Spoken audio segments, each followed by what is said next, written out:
There are a few comments that are out there that I have to ask you about. In 2021, JD said, "We are effectively run by a bunch of childless cat ladies taking aim at government leaders who don't have children." What was your reaction?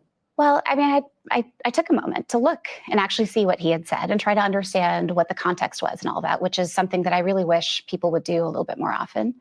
And the reality is, he made a quip in service of making a point that he wanted to make that was substantive, and it had actual meaning. And I just wish sometimes that people would talk about those things, and that we would spend a lot less time just sort of going through this 3-word phrase or that 3-word phrase, because what he was really saying is that it can be really hard to be a parent in this country. And sometimes our policies are designed in a way that make it even harder.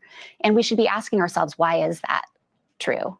What is it about our leadership and the way that they think about the world that makes it so hard sometimes for parents? And that's the conversation that I really think that we should have. And I understand why he was saying that. What do you say to the women who were offended or were hurt by that? Well, I think I would say, first of all, that JD absolutely at the time and today would never, ever, ever want to say something to hurt someone who was trying to have a family, who really, was struggling with that. And he made that clear at the time. And he's made that clear today. And we have lots of friends who have been in that position. It is challenging and never, ever anything that anyone would want to mock or make fun of. And I also understand there are a lot of other reasons why people may choose not to have families, and many of those reasons are very good.